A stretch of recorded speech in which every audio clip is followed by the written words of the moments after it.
Perdón, y gracias. Y trasladamos también el uso de la palabra al señor Iván Cepeda Castro.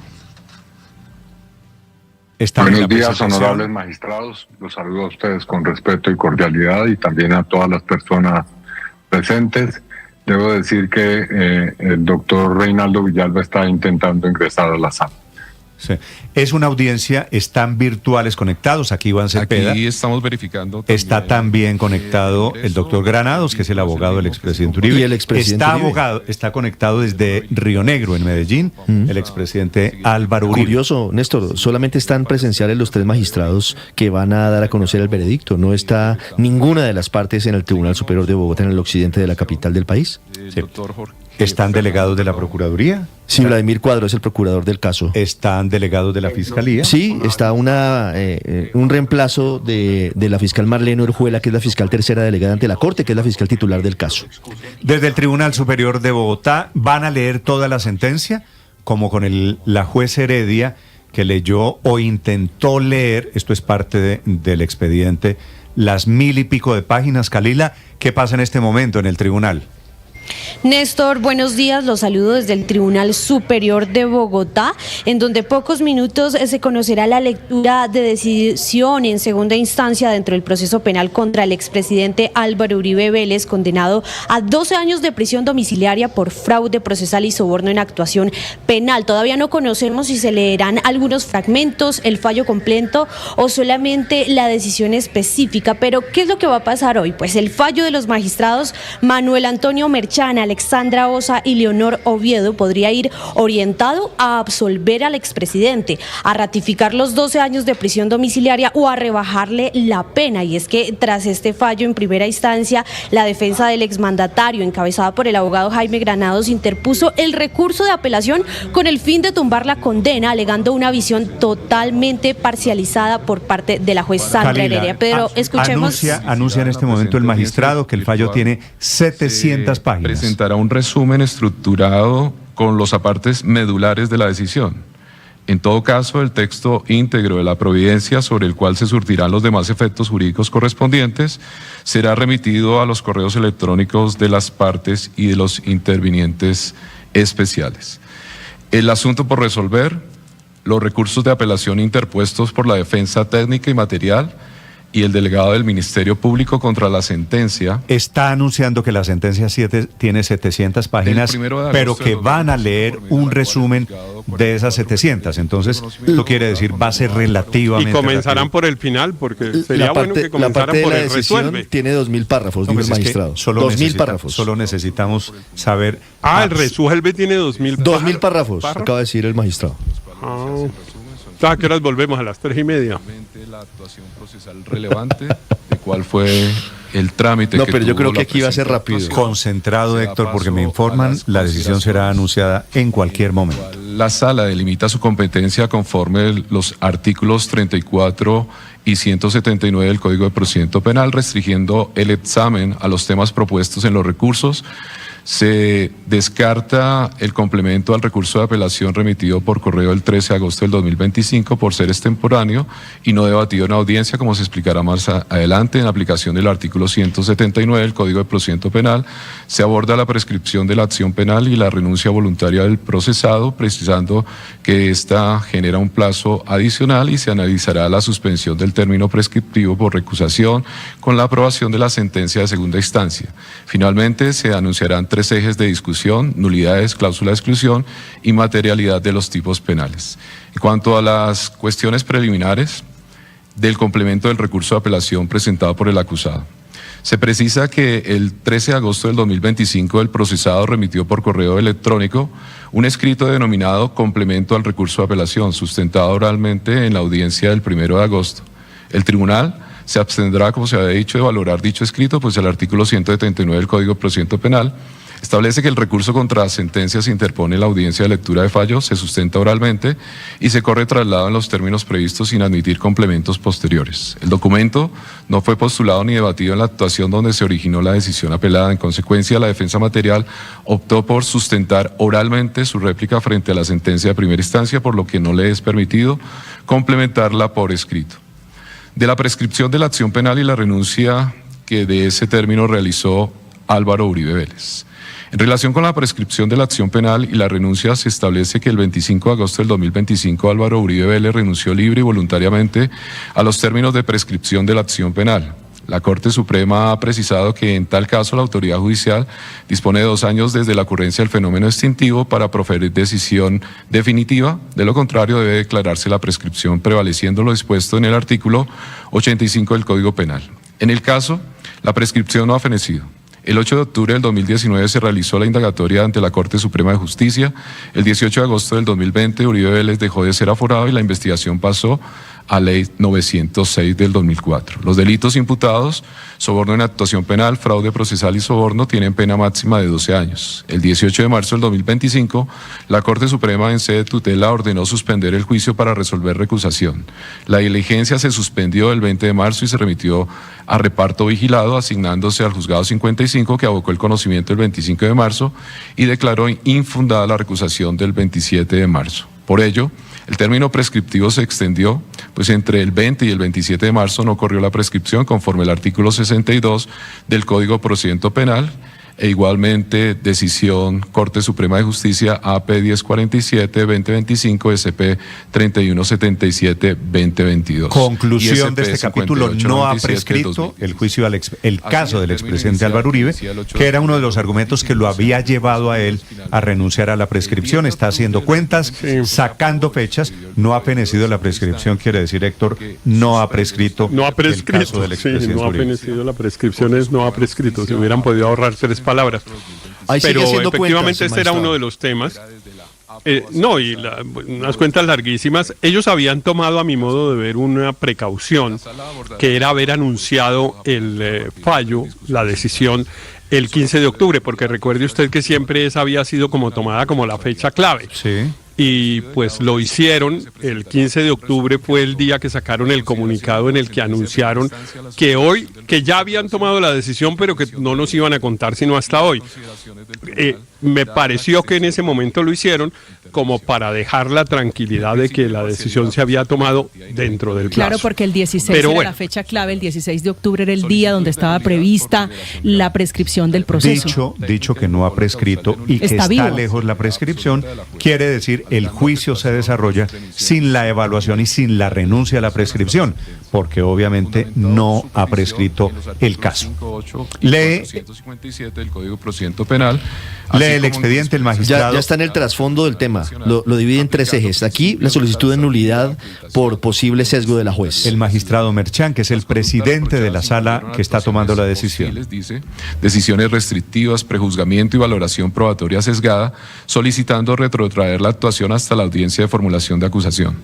En cuanto a las posiciones de las partes, la defensa material denunció expresiones de desprecio personal en la sentencia, calificándola como alegato político. Por su parte, la Fiscalía de los apoderados de víctimas negaron afectación sustancial al debido proceso, argumentando que las decisiones se ajustaron a la legalidad y fueron controladas por mecanismos ordinarios, añadiendo que la celeridad, la valoración diferenciada de las expresiones críticas no configuran parcialidad estructural.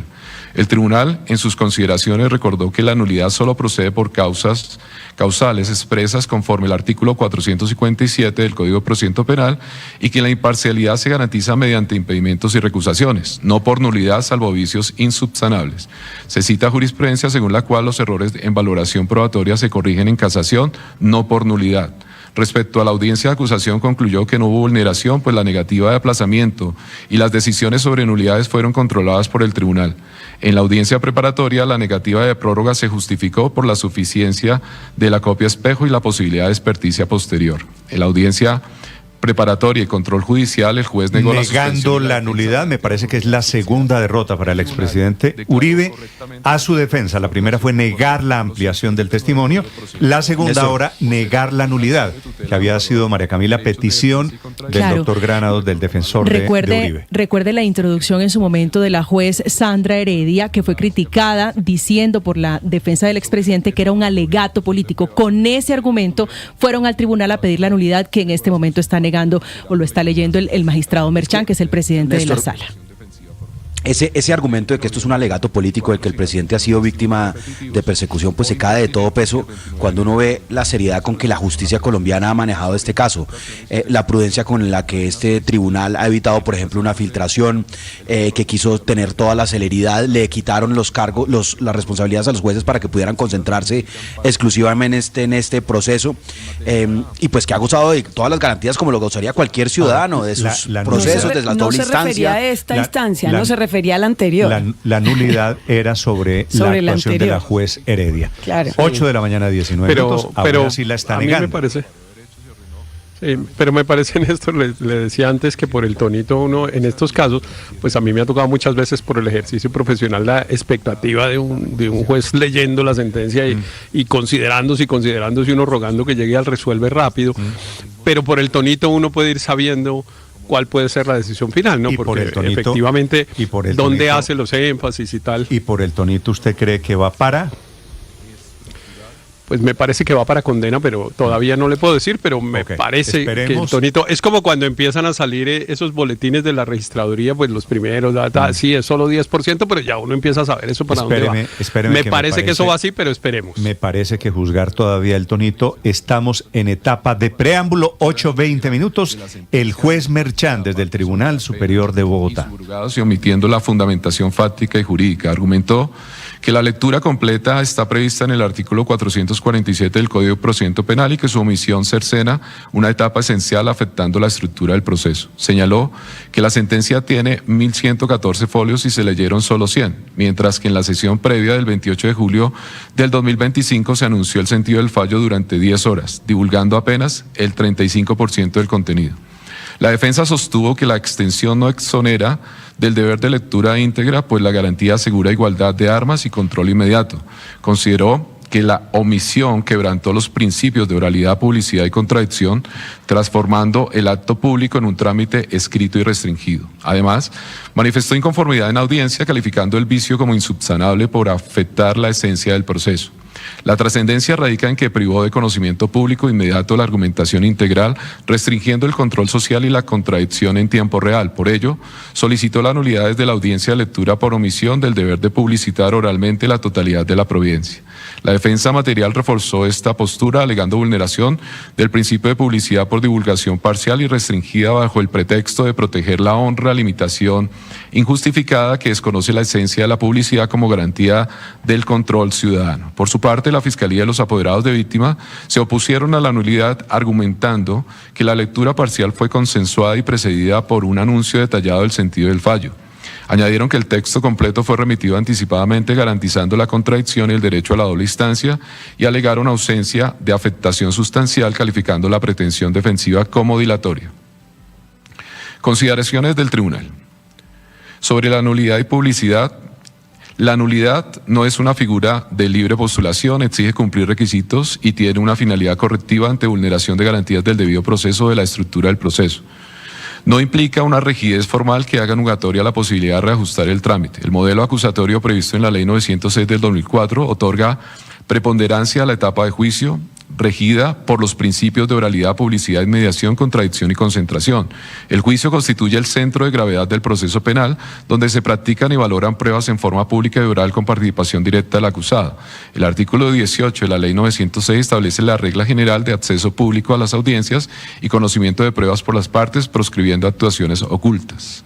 Del principio de publicidad y lectura del fallo. La emisión del fallo en audiencia es manifestación del principio de publicidad. El artículo 447 no impone lectura íntegra. La Corte Suprema admite su cumplimiento mediante un resumen metodológico siempre que se entregue el texto completo. Se cita la jurisprudencia. La lectura pública garantiza transparencia y control social sobre el proceso penal de interés público. La supresión de la audiencia o su sustitución por notificación escrita acarrea vicio sustancial.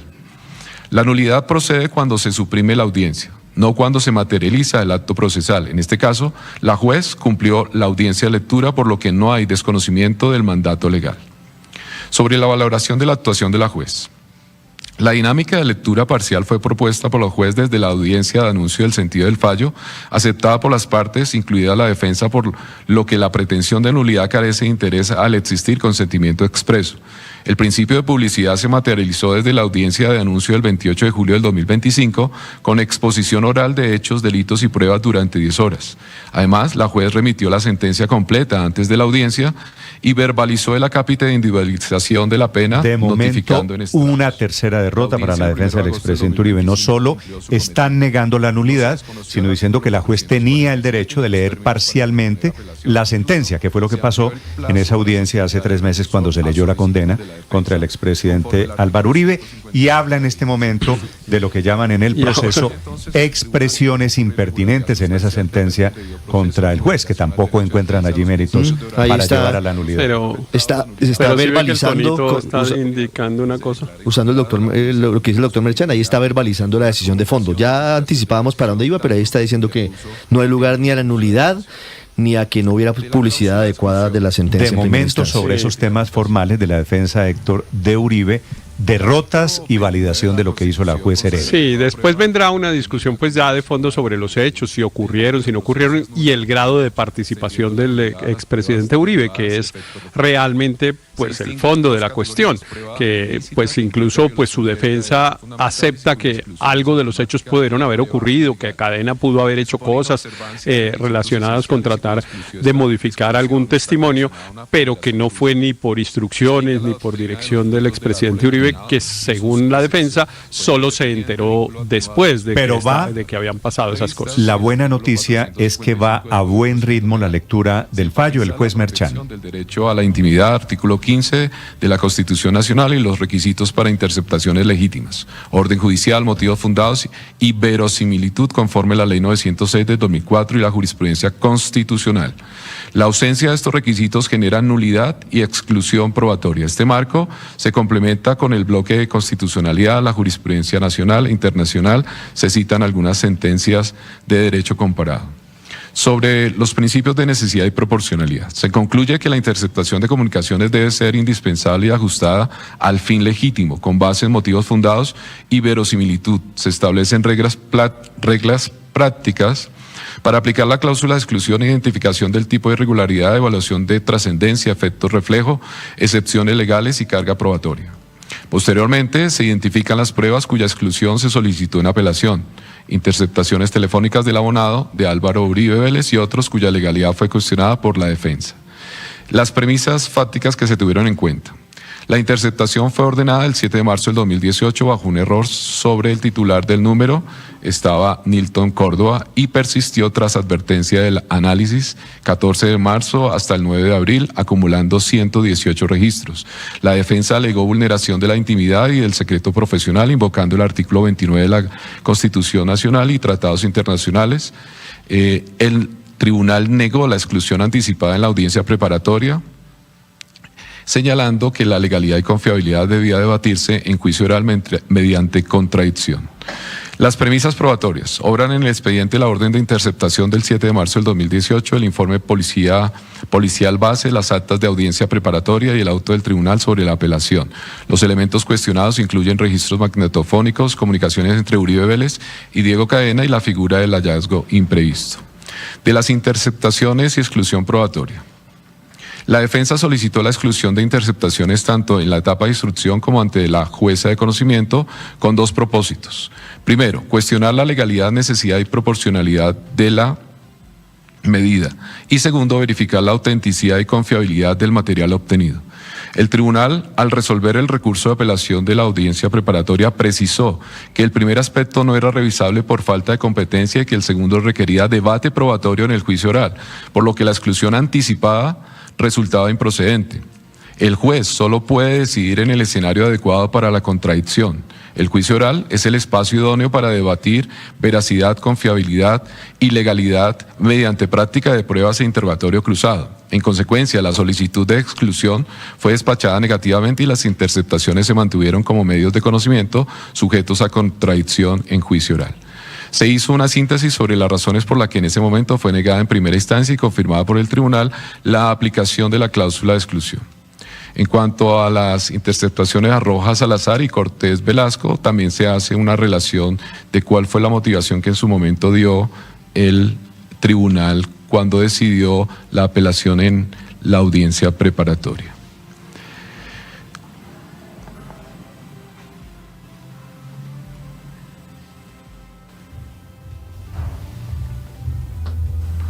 Problemas y subproblemas jurídicos para determinar la exclusión de interceptaciones. El problema jurídico principal consiste en establecer si deben ser excluidos del juicio oral los registros magnetofónicos obtenidos mediante interceptaciones telefónicas por vulnerar garantías constitucionales y legales.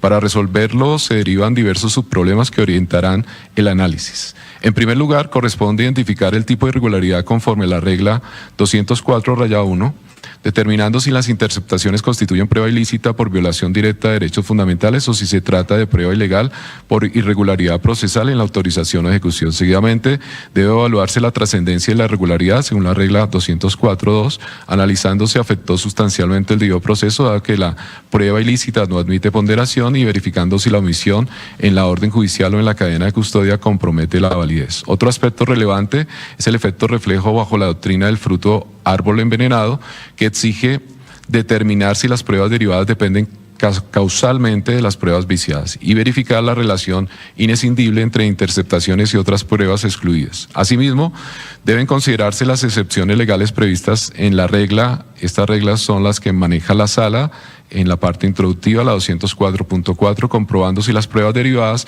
provienen de una fuente independiente, evaluando la atenuación del vínculo entre la prueba viciada y la derivada y determinando si la prueba se habría obtenido por medios legales inevitables.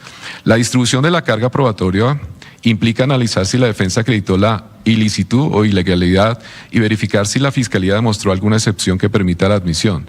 Finalmente, la motivación judicial exige garantizar que la decisión esté sustentada en hechos y en el marco normativo, asegurando el derecho de contradicción y el principio de inmediación en el debate probatorio. La metodología adoptada por el tribunal consiste en abordar estos problemas revisando si fueron evaluados correctamente por la juez en la sentencia mediante la valoración de testimonios, documentos y demás pruebas que permitan establecer la legitimidad o exclusión. Se precisa que la apelación previa anticipó que el juicio oral sería el escenario idóneo para debatir la legalidad en atención al tránsito de la Ley 600 a la Ley 906, que impone un debate público y oral. El análisis se dividirá en dos títulos: vigilancia magnetofónica de los abonados móviles de Nilton Córdoba Manyoma y Álvaro Uribe Vélez, y la interceptación de comunicaciones de la línea telefónica de Diego Javier Cadena. De la vigilancia magnetofónica de los números del celular de Nilton Córdoba Manyoma y Álvaro Uribe Vélez. Decisión de primera instancia. El despacho ratifica en primera instancia lo decidido en el decreto probatorio, conforme el auto del 2019 emitido por la Corte Suprema de Justicia el 18 de febrero del 2019, el contexto y justificación de la interceptación, dice, se sustentan en el informe de Policía Judicial que vinculó la línea 317-5050 * al expediente 44466 contra Nilton Córdoba. No obstante, la inspección judicial reveló confusión, pues diversos documentos registraban erróneamente el número, incluso en otras carpetas como el proceso 44570. La inclusión de la línea obedeció a un error involuntario derivado de información dispersa, sin dolo ni negligencia. Dice, aunque se trate de una situación grave por afectar comunicaciones de un tercero, la actuación fue razonable en el contexto investigativo. En cuanto a los principios aplicables, la inviolabilidad de la comunicación es un derecho fundamental, pero no absoluto, admite restricciones bajo control judicial, proporcionalidad y finalidad legítima. Por ello, las interceptaciones deben justificarse mediante ponderación de necesidad, idoneidad y proporcionalidad. El artículo 301 de la Ley 600, sigue la decisión de primera instancia, autoriza la interceptación para buscar pruebas judiciales, permitiendo incluir líneas que aporten información relevante aunque no estén registradas a nombre del indiciado. Limitar el rastreo solo a números formalmente vinculados sería irracional y permitiría evasión del control judicial. En cuanto a la validez y efectos procesales, la orden del 7 de marzo cumplió las exigencias legales, como era la fundamentación escrita y ejecución en 24 horas conforme el artículo 301 de la Ley 600. Los resultados de la interceptación conservan validez pese al cambio normativo derivado de la renuncia al fuero, dado que la Corte Suprema actuó como juez natural ejerciendo control de legalidad en estricto apego a la norma procesal.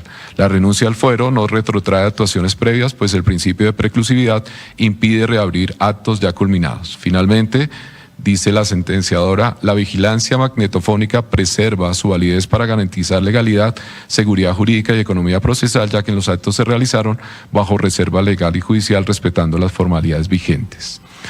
Fundamentos del recurso de apelación, defensa técnica, los reproches. La defensa técnica fundamenta sus reproches en dos aspectos: el carácter ilícito de la interceptación del abonado celular del procesado y la continuación de las escuchas pese a la advertencia del analista de que el interlocutor no era Nilton Córdoba Manyoma. Solicita la inadmisión de las interceptaciones por ausencia de hallazgo imprevisto y buena fe, lo que configura una violación estructural de garantías fundamentales.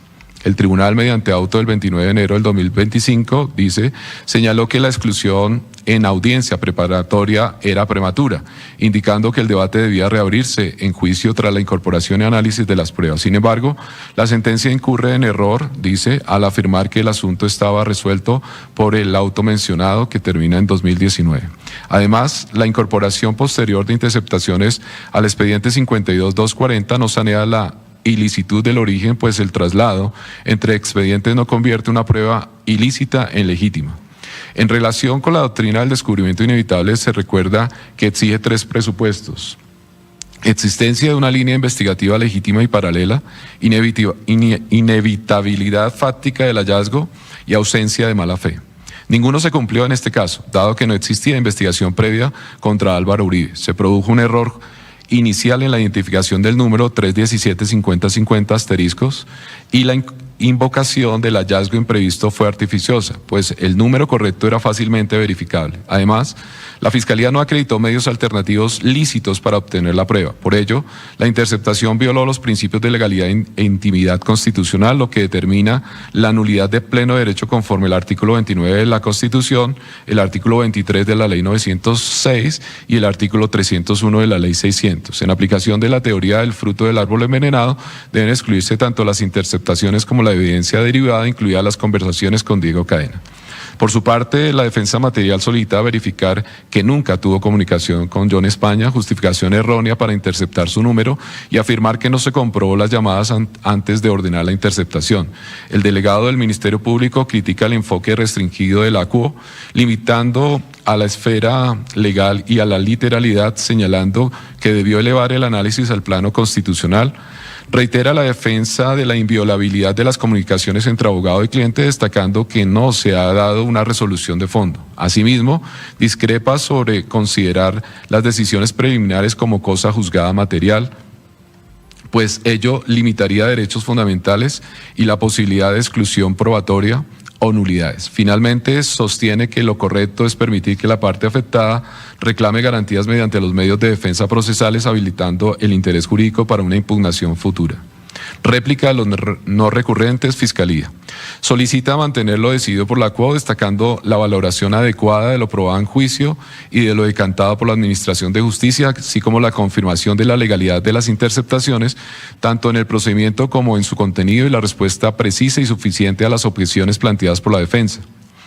Afirma que las interceptaciones son válidas, pues fueron ordenadas y autorizadas por la Corte Suprema, cumpliendo los principios de legalidad, necesidad y proporcionalidad. El error involuntario en la línea atribuida a Álvaro Uribe no afecta la validez, aplicando la doctrina del hallazgo imprevisto, dado que la alta corporación ejerció control judicial y descartó mala fe o vulneración de derechos fundamentales.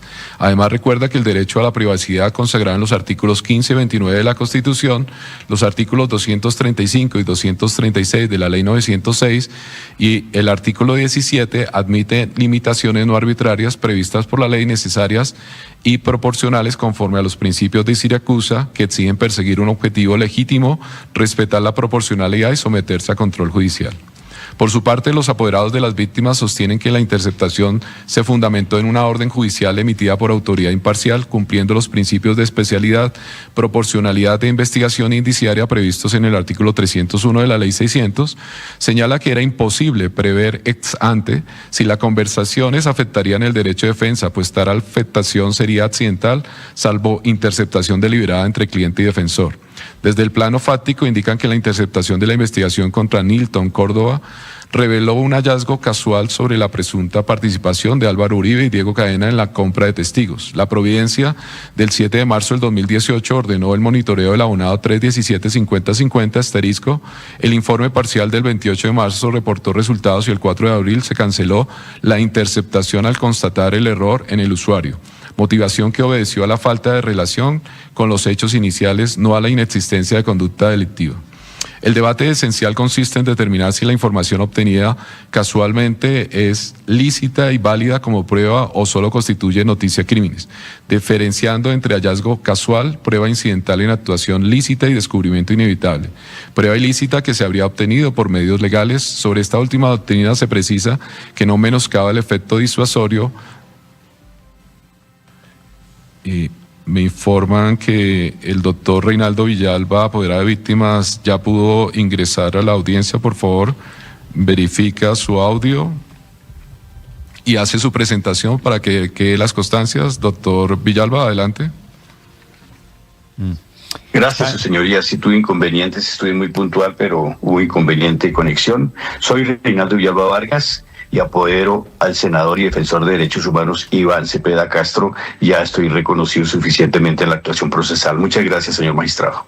Gracias, doctor. Continuamos. Era el abogado de víctimas. Está a punto de leer si la prueba, la interceptación a Álvaro Uribe, que era originalmente contra un parlamentario, Nilton Córdoba, es o no legal. Es un Tal tema vez esta es la parte clave más importante, Néstor. Este es el almendra del proceso y el magistrado Merchán lo conoce porque en febrero de este año él mismo decidió que eran válidas esas interceptaciones porque no existía un contrato entre Uribe y Cadena para decir que había esa figura de abogado-cliente. En cuanto al hallazgo casual, se afirma que es legítimo, pues el derecho procesal admite descubrimientos inesperados en investigaciones lícitas. La jurisprudencia española, dice, respalda que la proporcionalidad se respeta si los hechos descubiertos justificarían la medida. Así, la interceptación ordenada lícitamente permitió obtener información sobre los delitos de manera incidental y la Corte actuó conforme a derecho. En conclusión, dice, la decisión de la juez de primera instancia fue acertada y respetuosa de las garantías constitucionales. Consideraciones del tribunal. Identificación del tipo de irregularidad. El marco normativo aplicable indica que tanto la Ley 600 del 2000 como la Ley 906 del 2004 regulan la protección del derecho a la intimidad y la posibilidad de interceptar comunicaciones previa orden judicial.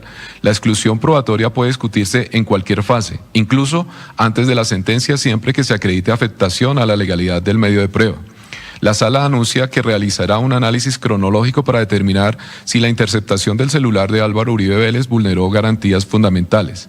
Se precisa que la orden de interceptación fue emitida por un magistrado de la Corte Suprema en 2018 bajo el régimen de la Ley 600, aplicable a aforados, por lo que no procede a alegar vulneración por falta de control posterior, requisito propio de la Ley 906. Ello no significa que la Corte y el Tribunal hayan resuelto sobre la legalidad sustantiva, pues el examen previo se limitó a constatar la existencia de orden judicial y el trámite conforme a Ley 600. Además, la exclusión en etapa preparatoria era extemporánea, dado que el análisis de ilicitud solo procedía tras la práctica de pruebas en juicio. Se advierte que la Fiscalía no aportó prueba para sustentar la licitud y el conocimiento se obtuvo por documentos allegados por la defensa.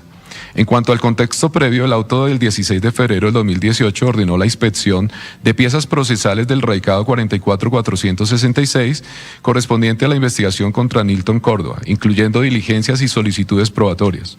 El abonado 317-5050 * fue interceptado porque se consideró que podía aportar información relevante para esta investigación. El informe de Policía Judicial terminado en 23287 del 7 de marzo del 2018 consignó que existían comunicaciones entre los números 317-5050 y 315-3381 * los últimos tres números, consideradas de interés para la indagación, solicitando su interceptación. Los investigadores advirtieron que dichas líneas podían aportar información relevante, por lo que solicitaron la medida. Finalmente, el auto del 7 de marzo del 2018 dispuso la interceptación de los abonados 317-5050, 315-3381 por 90 días, comisionando al CTI para rastrear y registrar todas las comunicaciones. Del análisis que hace el tribunal sobre la interceptación y cancelación del número 3175050, la transcripción del informe y de la orden de interceptación resulta necesaria para evidenciar tres aspectos: el desconocimiento sobre el radicado 51699, el origen de los números telefónicos y la falta de claridad sobre quiénes lo utilizaban. Ello plantea interrogantes esenciales. ¿Era previsible conocer el interlocutor del número interceptado? ¿Por qué se intervino tanto la línea 317-5050 como la 315-3381? ¿Se solicitó la injerencia sin saber quién era el titular? ¿Y ¿Qué justificaba considerar relevante la información de esos números para la investigación contra Córdoba Manyoma? La motivación parece sustentarse en una generalidad, comillas, existía comunicación, sin mayor soporte. En cuanto a la ejecución y cancelación, la orden del 7 de marzo del 2018 se materializó el 12 de marzo. El 13 de marzo, el analista Óscar Álvarez advirtió que el interlocutor era Álvaro Uribe Vélez, no Nilton Córdoba. El informe del 22 de marzo sugirió cancelar la interceptación por falta de relevancia, alegando, comillas, hallazgo imprevisto e inevitable, cierra comillas. En inspección al proceso 44466, el auto del 4 de abril ordenó la cancelación inmediata, documento recibido el 9 de abril y ejecutado ese mismo día. Posteriormente, el informe parcial del 24 de abril relacionó un oficio donde aparece el número 317-5050 vinculado a Nilton Córdoba, lo que originó la confusión y refuerza que la interceptación se basó en datos erróneos. El examen crítico del tribunal revela que el radicado 51699 cursaba contra Nilton Córdoba, no contra Uribe. Los informes policiales discrepan. El del 7 de marzo afirma, comillas, existencia de comunicación entre abonados, cierra comillas, sin anexos ni identificación de titulares, mientras que el del 22 de marzo invoca, comillas, hallazgo imprevisto, cierra comillas. En folios del proceso 44466, aunque esos documentos solo contienen oficios y no evidencian comunicación. Además, el folio 15 fue incorporado después de la cancelación, lo que refuerza la falta de sustento inicial. El informe del 7 de marzo bajo juramento afirmó existencia de comunicación entre dos números, lo que implica que los investigadores conocían la identidad del usuario o tenían acceso a la sábana de llamadas. Sin embargo, no anexaron soporte documental. La solicitud de interceptación se presentó sin corroborar datos biográficos del titular, basándose en un error proveniente de otro radicado. Dado que los investigadores no declararon en juicio, uno por derecho a no declarar y el otro por restricción, la sala acudirá a la información documental incorporada para resolver la controversia. Sobre los errores en la motivación y vulneración del derecho a la intimidad. La inspección al radicado 51699 evidenció que los oficios de 2016 y 2017 incluían el número 317-5050 como contacto de Nilton Córdoba Manyoma, mientras que el acta de versión libre del 6 de diciembre del 2017 mostraba el número real del indiciado, 321-6406 asteriscos. Este error era fácilmente superable, pues los investigadores tenían acceso a los datos correctos aportados por Córdoba en su versión libre y los oficios recientes de marzo y abril del 2018 reiteraban el número 321-6406, no el 317-5050.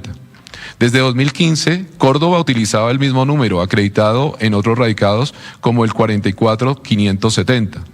En cuanto a la valoración del tribunal sobre la ilicitud, se concluye que hubo vulneración del derecho a la intimidad, dado que la orden se basó en información aparente, sin motivos fundados. La invocación del hallazgo imprevisto inevitable carece de sentido jurídico y no legitima la afectación. El error involuntario no desvirtúa la ilicitud, pues la interceptación se sustentó en datos erróneos y descubrir tardíamente que el número no era de Córdoba no constituye hallazgo imprevisto, sino negligencia grave. Tampoco aplica la regla de descubrimiento inevitable, ya que no se demostró que la prueba se habría obtenido por medios lícitos y la remisión de prueba ilícita entre procesos no sanea la violación. Nunca existió orden judicial dirigida a interceptar el número de Álvaro Uribe Vélez. La orden se justificó para Nilton Córdoba. Además, se conocía el número de Uribe desde el 2017 en el radicado 38451, lo que refuerza la falta de diligencia en la verificación. Finalmente, aunque el Estado puede interceptar comunicaciones de tercero, ello requiere motivos fundados y la Fiscalía no acreditó actividad lícita paralela que justificara la obtención de conversaciones entre Uribe y Cadena. De la trascendencia de la regularidad y control constitucional. Se probó que el abonado 317-5050 perteneciente a Álvaro Uribe fue interceptado en el proceso 51699 contra Nilton Córdoba, sin referencia personal ni motivo razonable que justificara la afectación. El Tribunal Superior de Bogotá está tumbando la prueba más importante contra el expresidente Álvaro Uribe. Dice que hubo vulneración a la intimidad del expresidente Uribe con las interceptaciones, con esa interceptación en particular. Dice no hay hallazgo imprevisto, sino negligencia grave, en esto refiriéndose a los dos informes 2016 y 2017 que presentaron los investigadores para soportar las interceptaciones al celular del expresidente. No solo un reproche a las pruebas, a la manera como se tramitaron las pruebas, porque chuzaron primero el original, era el exparlamentario Nilton Córdoba, sino un reproche también a los investigadores. Estos son los de la Corte Suprema de Justicia, que dijeron que por error habían terminado escuchando las conversaciones del expresidente Álvaro Uribe. Y si la conclusión es esa, que la prueba no es válida, pues evidentemente la condena se cae, yo creería, porque esta es la prueba, no es la prueba reina, porque en este proceso no hay pruebas reinas, pero es sin duda una prueba fundamental, porque es la que realmente logra pues mostrar cuál habría sido la intervención del presidente, quiere decir, en los hechos que se investigan. No valen la prueba de las interceptaciones hechas a Álvaro Uribe por considerar que fueron ilegales y que vulneraron su derecho a la intimidad. Escuchamos al magistrado Merchán, que deben, yo estoy de acuerdo con usted. Sigue sustentando este punto, Néstor. Caída esta prueba, pues se cae buena parte del proceso contra el expresidente Álvaro Uribe. Deben contener razones claras y verificables. Respecto a la carencia de motivos fundados y proporcionalidad, se concluye que estos fueron desatendidos. El informe policial indujo a error al vincular la línea con el indiciado y la afirmación sobre, comilla, comunicación entre abonados, cierra comilla, carecía de sustento técnico y no justificaba la medida. No se agotaron actos previos para verificar la necesidad de la interceptación y la medida resultó desproporcionada, pues implicó una afectación grave sin interés legítimo acreditado. Finalmente, el tribunal critica la valoración de la QO, que calificó el error como razonable por falta de dolo, lo que se rechaza. La ausencia de dolo no legitima la invasión de la intimidad y existían filtros previos que debieron evitar la irregularidad, como por ejemplo, en el radicado 52-240 sí se aplicó el test de proporcionalidad antes de ordenar actos invasivos, lo que no ocurrió en el caso analizado. Conclusiones sobre la ilicitud, nulidad y doctrinas aplicadas.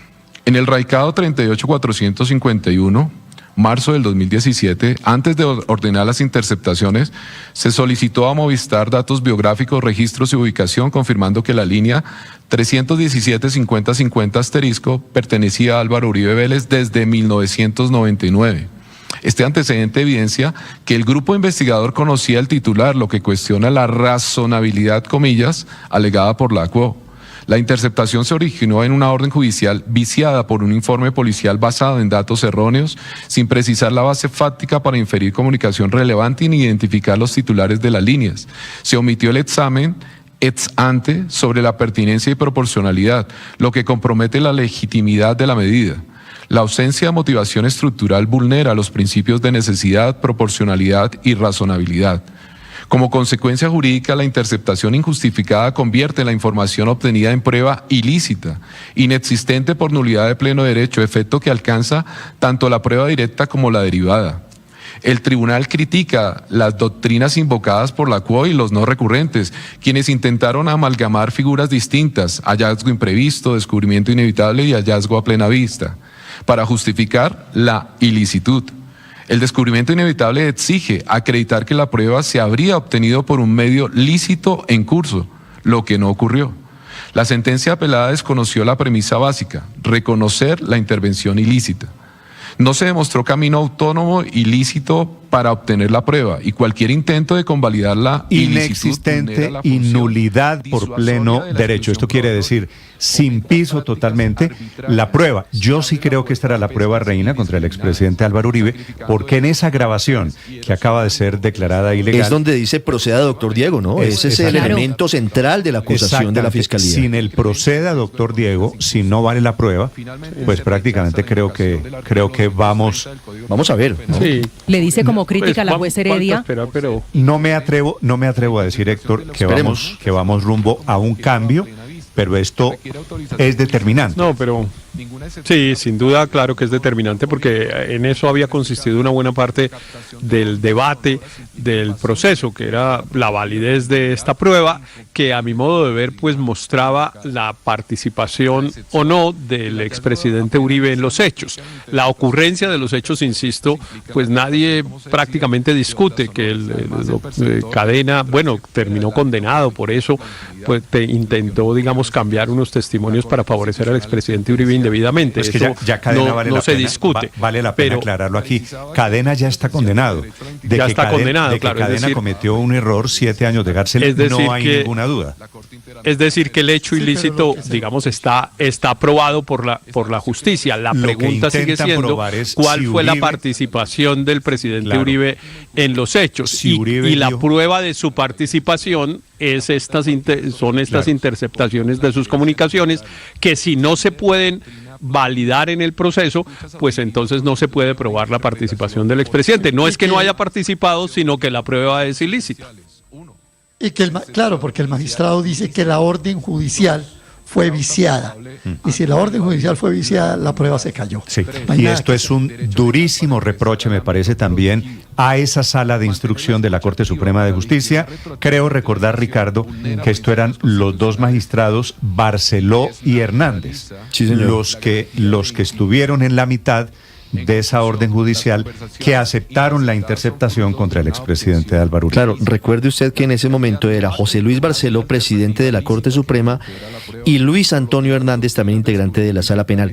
En ese momento se daba la transición del cambio de la estructura de la Corte, y ellos formaban parte con el magistrado Castro de la Sala de Instrucción de la Corte Suprema de Justicia. 79.343, que integran registros entre el 12 y el 22 de marzo del 2018, y se hace el listado de los IDs, las fechas y las horas en que ellos se realizaron. Sobre las interceptaciones de comunicaciones a la línea de Diego Javier Cadena Ramírez. En primera instancia, el fallo no examinó la licitud de cada línea interceptada solicitada por la defensa y el Ministerio Público, limitándose a las conversaciones entre Álvaro Uribe Vélez y Diego Cadena sin identificar el origen, si provenían del 317-5050 o del 3012-796, ambos con asteriscos al final, y señalando que debía estárselo resuelto en decisiones previas, dado que no se practicaron pruebas específicas en juicio. Respecto a la relación abogado-cliente, la juez sostuvo que no procedía a la exclusión, incluso si existía dicho vínculo, porque las comunicaciones evidenciaban planificación de conductas delictivas. Se incorporó el poder otorgado por Uribe a Cadena el 17 de abril del 2018, posterior a las interceptaciones de 7 y 16 de marzo del 2018. Testimonios y diligencias en la Corte Suprema confirmaron el vínculo profesional, pero iniciado formalmente después de las escuchas. Además, el informe policial acreditó ingresos de Cadena a la residencia de Uribe en febrero y marzo del 2017. En cuanto al fundamento normativo y jurisprudencial, cita sentencias de la Corte Constitucional que establece que el secreto profesional protege comunicaciones legítimas, no aquellas que buscan eludir la ley o cometer delitos, pues no puede convertirse en herramienta para impunidad. Se configura así una excepción que limita la protección, dado que las interacciones excedieron los fines legítimos del ejercicio profesional. Finalmente, la CUO concluyó que la valoración se ajustaba a derecho, ya que el contenido de las interceptaciones revela indicios claros de concertación para conducta punible, lo que desvirtúa el amparo del secreto profesional. Negó aplicar protocolos de la Ley 906 para legalizar interceptaciones, dado que las órdenes se impartieron bajo la Ley 600 por fuero constitucional. Fundamentos del recurso de apelación. En cuanto a las interceptaciones de comunicaciones, abogado-cliente. La defensa técnica sostiene que las interceptaciones vulneran la normatividad nacional e internacional sobre la inviolabilidad de las comunicaciones, configurando un vicio insubsanable, invoca la cláusula de exclusión prevista en el artículo 29 de la Constitución y la teoría del fruto del árbol envenenado para excluir todas las pruebas directas como las derivadas. Reprocha que la CUO omitiera verificar la existencia de motivos fundados para intervenir el derecho a la intimidad, pese a que las leyes 600 y 906 exigen motivación escrita y prohíben interceptar comunicaciones del defensor. Critica que se niegue la inviolabilidad del secreto profesional por ausencia de poder, lo que crea una tarifa legal inexistente, y señala la omisión en la valoración de testimonios que acreditan la relación profesional desde 2017. Rechaza la aplicación de las figuras de hallazgo imprevisto o buena fe como justificación y analiza la doctrina del descubrimiento inevitable cuyos requisitos, línea investigativa legítima inevitabilidad fáctica y ausencia de mala fe no se cumplieron en el caso. Finalmente, advierte la vulneración del artículo 74 de la Constitución y del artículo 301 de la Ley 600, que prohíbe interceptar comunicaciones entre acusado y abogado. Protección reiterada en la Ley 906, cita la jurisprudencia constitucional C-301 del 2017 sobre el secreto profesional y sus excepciones, bajo principios de proporcionalidad, así como los estándares internacionales que exigen intervención estrictamente necesaria, proporcional y autorizada judicialmente, presupuestos ausentes en este caso. Defensa material. Álvaro Uribe Vélez solicita la exclusión total del material obtenido mediante interceptación por vulneración de sus derechos fundamentales a la intimidad y al debido proceso, especialmente las conversaciones con su abogado. El delegado del Ministerio Público distingue entre principios y garantías y critica que la CUO aplicara indebidamente el artículo 301 de la Ley 600 y omitiera el artículo 74 de la Constitución. Rechaza el argumento de cosa juzgada que limita el derecho de defensa y contradicción en etapas posteriores. Reitera la pretensión de exclusión de las conversaciones interceptadas por vulneración al secreto profesional, citando jurisprudencia constitucional, que establece que la protección no se limita al defensor reconocido en el proceso penal, señala que no se acreditó instrumentalización de la relación para cometer delitos ni estado de flagrancia que habilitara a levantar la garantía y concluye que las escuchas no revelan encargo ilícito, por lo que no procede excepción alguna. Réplica de los no recurrentes, Fiscalía y víctima. La Fiscalía solicita confirmar la negativa a excluir las conversaciones entre Álvaro Uribe Vélez y Diego Cadena, argumentando que existía orden judicial y que las comunicaciones evidencian planificación de conducta punible, transcribe aparte del fallo que respaldan esta conclusión. Apoderados de víctimas solicitan confirmar el fallo y califican de infundada la pretensión del Ministerio Público, señalan contradicciones en la postura del recurrente, quien defiende la reserva absoluta y al mismo tiempo admite criterios de flexibilización, criticando además la confusión entre principios y reglas constitucionales en su argumentación respecto a la naturaleza del secreto profesional. Sostienen que se trata de un principio y no de una regla absoluta. El artículo 74 de la Constitución es general y abstracto, sin consecuencia directa ante su quebrantamiento, por lo que su protección debe ponderarse frente a otros derechos de mayor preponderancia. Cita jurisprudencia que reconoce la colisión de derechos y la posibilidad de limitar el secreto profesional en casos excepcionales. Critican al Ministerio Público por no individualizar precedente vinculante ni ratio decidendi, calificando de temerarias sus afirmaciones sobre la supuesta subjetividad de la juez. Defienden la flexibilización del secreto profesional cuando se instrumentaliza para cometer delitos, señalando que no requieren certeza absoluta, sino el estándar propio de la etapa preliminar. Finalmente, argumentan que el contenido de las conversaciones interceptadas revela indicios claros de un plan criminal. El 26 de marzo del 2018, Cadena informa a Uribe que convenció a Monsalve para retractarse. El 1 de abril del 2018, Uribe instruye erradicar la retractación en la Corte Suprema y el 7 de mayo del 2018, Uribe ordena a Cadena instruir a Sierra para ocultar información en una carta. Estas directrices evidencian concertación ilícita, justificando la continuidad de las escuchas. Sostienen que la interceptación no fue ilícita, pues la orden judicial estaba dirigida a obtener pruebas judiciales, no a vulnerar la relación defensor-cliente. Argumenta que no existía vínculo formal de defensa conforme al artículo 129 de la Ley 600 y que las conversiones revelan conductas punibles, excluyendo la protección del secreto profesional. Involucra doctrina internacional sobre levantamiento de protección cuando hay sospecha fundada de participación en delito.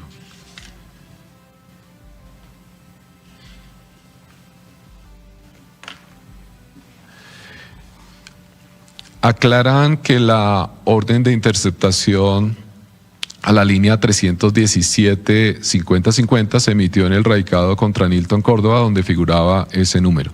Señalan que la defensa confunde hallazgo casual, prueba ilícita encontrada incidentalmente, con descubrimiento inevitable, prueba ilícita que se habría obtenido por medios lícitos. Afirman que las conversaciones halladas casualmente son admisibles conforme a la jurisprudencia colombiana, el artículo 451 de la Ley 906 y la doctrina comparada. Entramos entonces ahora a consideraciones del tribunal.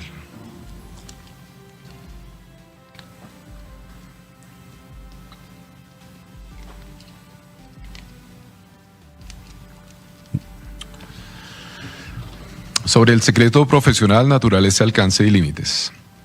El artículo 74 de la Constitución consagra la inviolabilidad del secreto profesional, protegiendo la confidencialidad de las comunicaciones abogado-cliente como parte del derecho a la defensa y a la intimidad.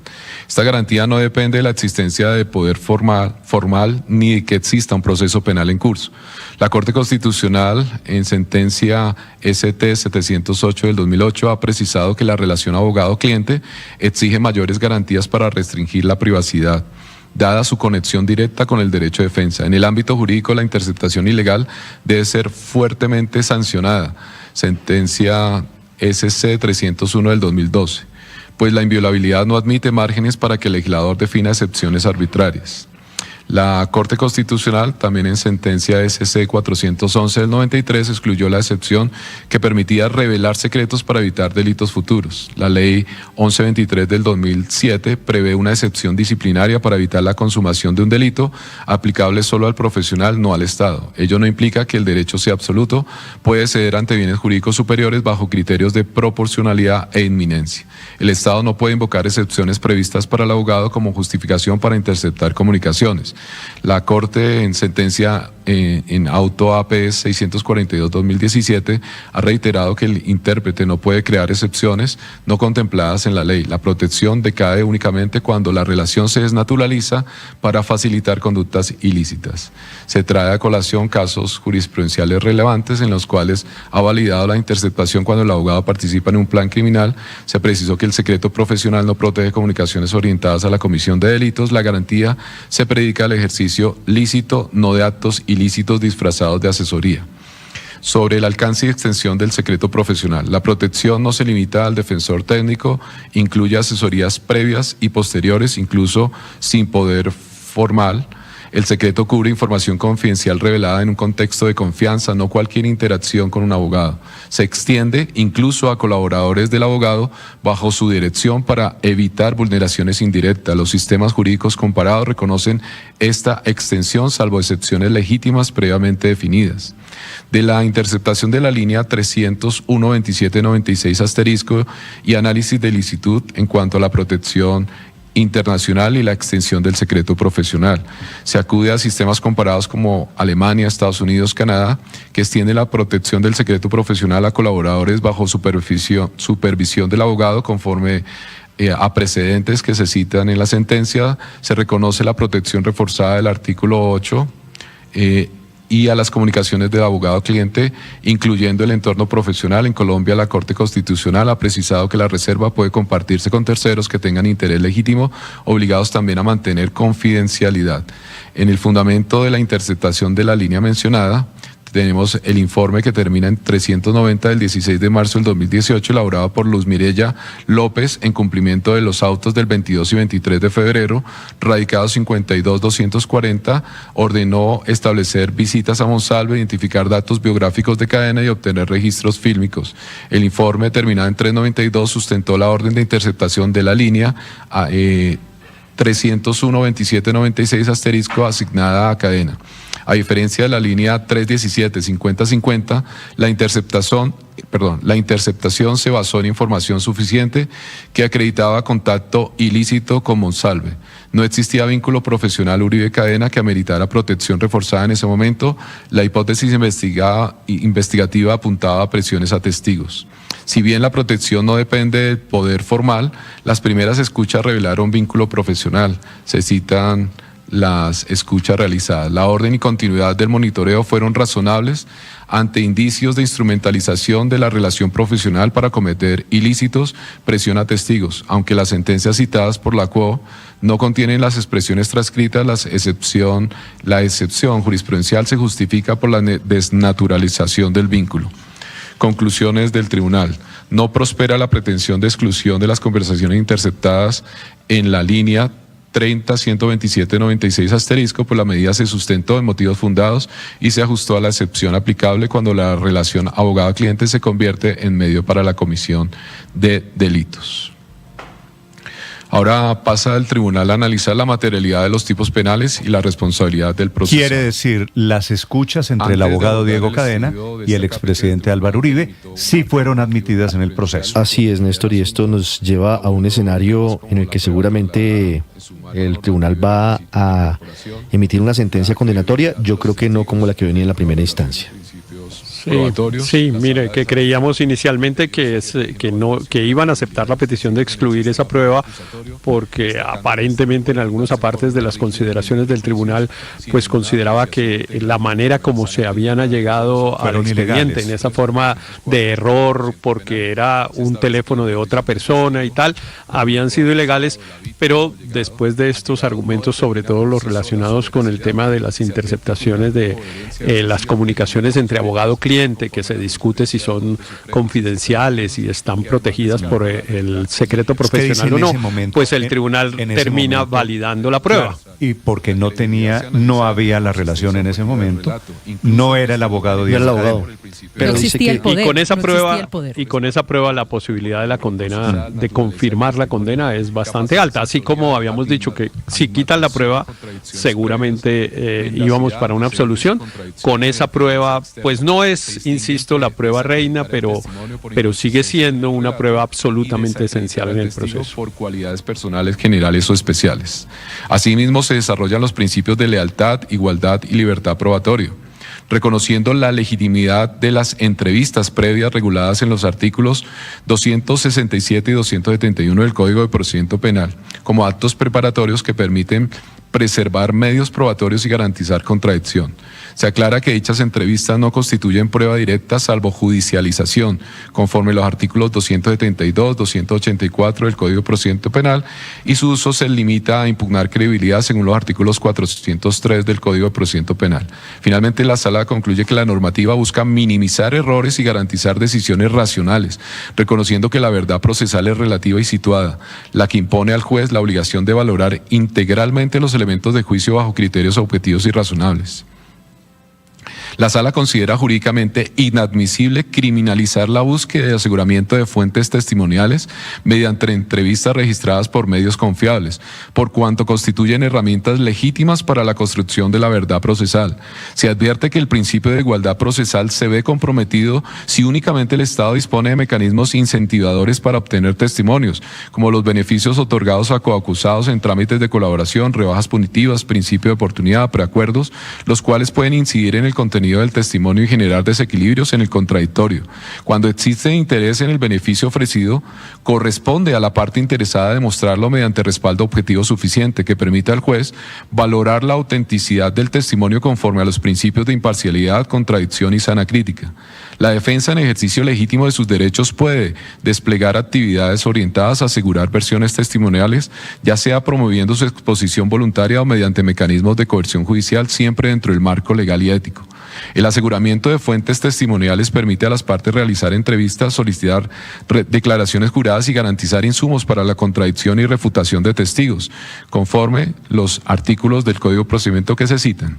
Estas actividades, aunque no constituyen prueba directa, si no se practican conforme a las reglas del juicio oral, pueden ser utilizadas para impugnar credibilidad o refrescar memoria. La diferencia entre los sistemas procesales mixtos, Ley 600 de 2000 y el acusatorio, Ley 906 de 2004, radica en la naturaleza de la prueba. En el primero, la prueba adquiría existencia jurídica desde su incorporación al expediente, generando estabilidad probatoria desde etapas tempranas. En el segundo, la prueba se somete a criterios de admisibilidad, inmediación y contradicción en juicio oral, conforme el artículo 16 de la Ley 906 del 2004. La retractación no invalida automáticamente las declaraciones. El juez debe realizar un análisis comparativo entre versiones y demás medios probatorios, aplicando la sana crítica y la persuasión racional. El testimonio adjunto permite incorporar declaraciones anteriores cuando el testigo se retracta, siempre que esté disponible para contrainterrogatorio, se solicite expresamente y se incorpore mediante lectura en juicio. El juzgador debe determinar cuál versión se aproxima con mayor fidelidad a los hechos, sin asumir mendacidad salvo indicios graves y concretos. Para valorar la retractación se aplican principios lógicos: identidad, no contradicción, tercero excluido y razón suficiente. Las máximas de experiencia y conocimientos científicos, como las psicología del testimonio, la memoria, la presión externa permiten evaluar la plausibilidad de la retractación. La motivación judicial debe ser razonada, explicando por qué se considera más creíble una versión sobre otra. Debe revisarse si la retractación fue espontánea o producto de presión y compararse la coherencia y correspondencia con otras pruebas. Factores como el historial de veracidad y los intereses personales del testigo deben ser considerados. La corroboración externa es indispensable para respaldar una versión sobre otra, evitando valoraciones aisladas. La decisión judicial debe construirse sobre una base lógica, ética y empírica, libre de prejuicios o intuiciones no justificadas. Uso de manifestaciones anteriores al juicio oral también se aborda. La incorporación excepcional de declaraciones anteriores como medios de prueba. La prueba de referencia y su régimen, el testimonio adjunto y la retractación, el testimonio de oídos y la conclusión de la sala aplicará estos criterios normativos y jurisprudenciales para valorar las retractaciones y la credibilidad, evitando ingreso indebido de pruebas de referencia. Se preserva la lógica adversarial y la sana crítica como ejes de valoración testimonial. Se verificará si la sentencia de primera instancia aplicó efectivamente estos criterios en la valoración individual de testigos claves y revisará el impacto de las retractaciones en la estructura argumentativa del fallo. Sobre la determinación de autoría y participación, se aborda su evolución doctrinal y el régimen colombiano en conceptos generales. La sala introduce una reflexión sobre los conceptos de autoría y participación, reconociendo que la doctrina penal moderna ha buscado distinguir entre autor y partícipe, así como comprender las diversas formas de autoría, directa, mediata, coautoría. Las posturas doctrinales se agrupan en dos grandes categorías: teorías extensivas, se habla de las teorías restrictivas, las teorías normativas funcionales, y se desciende sobre el régimen penal colombiano, principalmente en sus artículos 28, 29 y 30 del Código Penal. En cuanto a la determinación, los elementos y la jurisprudencia, la Corte Suprema en recientes fallos ha consolidado el concepto determinador como aquel que induce a otro a cometer un delito sin intervenir materialmente en su ejecución. Los elementos estructurales de la determinación son actuación del inductor, ejecución del hecho por el inducido, vínculo causal, ausencia de dominio del hecho en el determinador, dolo del inductor. El dolo puede ser directo, intención clara de inducir, o eventual, prevé el resultado y lo acepta como probable. La Corte ha admitido la imputación por dolo eventual cuando el autor se desvía del plan instigado. Se citan aportes doctrinales que precisan que la inducción debe generar la resolución del inducido y que el resultado debe ser imputable objetivamente al inductor considerando el contexto y las calidades personales.